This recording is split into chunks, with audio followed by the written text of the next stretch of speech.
don't need more motivation. Really, motivation is overrated. You ever sit there scrolling through Instagram Reels or watching YouTube, hoping the perfect motivational quote will spark something inside you? Okay, this is the one. This speech is going to change my life. And 5 minutes later, you're still in bed, surrounded by snacks, with a to-do list that hasn't budged. Yeah, been there. Here's the uncomfortable truth no one really tells you. Motivation is not the problem, your system is.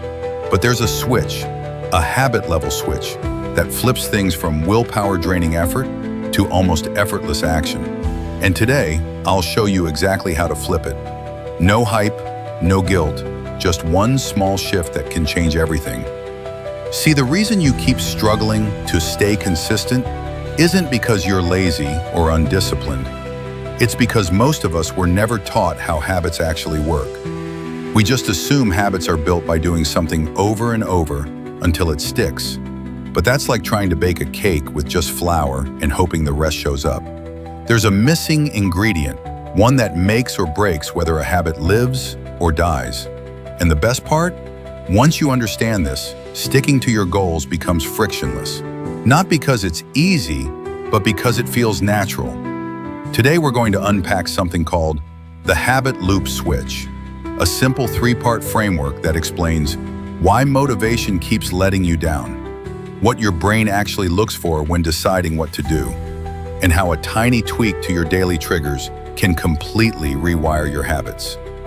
Here's what we'll cover: the invisible habit loop, how your brain automates behavior; the trigger trap, why you fall off track without realizing; the switch, how to reroute your brain's default setting.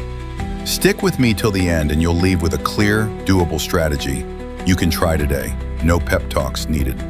Let's start with this. What's the first thing you do when you wake up? Do you grab your phone?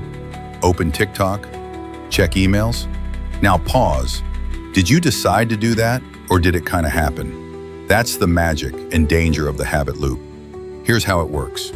Every habit you have, good or bad, follows the same cycle.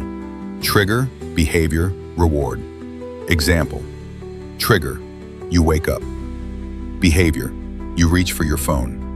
Reward, a little dopamine hit from that notification or funny meme. Your brain sees that and goes, nice, that felt good. Let's do it again tomorrow. Over time, it stops being a decision and becomes a reflex.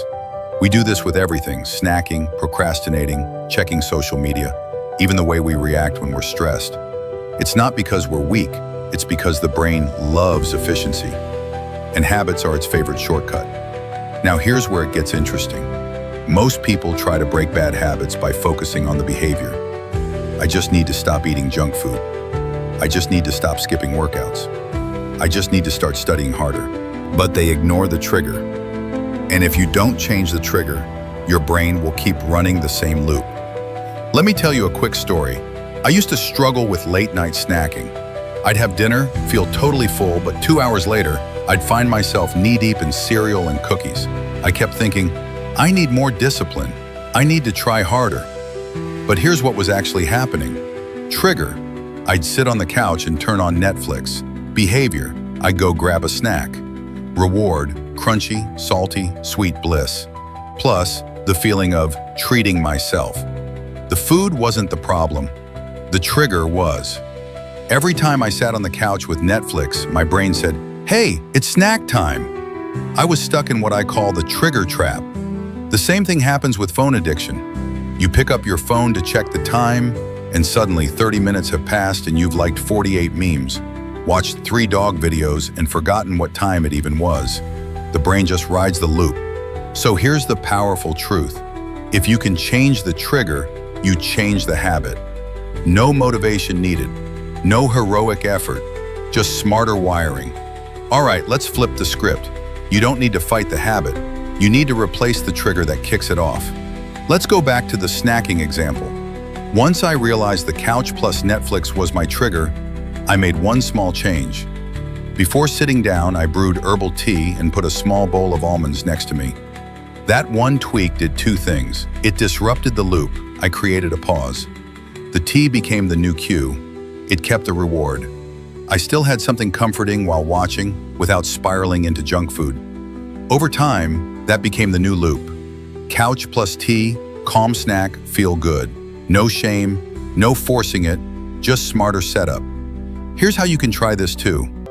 The habit switch blueprint. Pick one habit you're trying to build or break. Then ask, what's the trigger? Is it a time of day, a feeling, a location, a person? What's the reward? What do you get from the habit? Comfort, escape, control, excitement? How can I create a new trigger that leads to a better reward? Replace the start, not just the middle. For example, instead of trying to be more focused, move your phone to another room and open your laptop in a clean space. Want to journal daily? Leave your notebook on your pillow, so the trigger is seeing it at night. Trying to cut scrolling? Keep a book on the table where your phone usually sits. The point is, make the good thing easier to start, and the less helpful thing harder to reach. Let me be clear, you don't have to change your whole life in a day. Start small. You're not failing because you're unmotivated. You're overwhelmed because you're relying on willpower alone. But when you rewire your trigger environment, you get momentum without the mental burnout. Don't build a perfect habit. Build a simple one that triggers automatically. And here's a little trick to reinforce it. Pair the new habit with something you already do. That's called habit stacking. Like, after I brush my teeth, I'll do 10 push-ups. After I pour my morning coffee, I'll write one sentence in my journal. After I close my laptop at 5 p.m., I'll put my workout shoes on. It doesn't have to be intense, it just has to begin. Start there. Let momentum do the rest. So here's the truth one more time. You don't need to wait for motivation. You need to understand your loops. And then flip the switch. It's not about being perfect. It's about setting up your day so that doing the right thing feels like the natural thing. Motivation might show up later, but you're already moving. And if this idea clicked for you, even just a little, do me a favor. Like the video, drop a comment telling me one habit you're going to switch, and subscribe if you want more simple truths like this one. Because we're just getting started, and your new system, yeah, it's going to change your life. One smart switch at a time.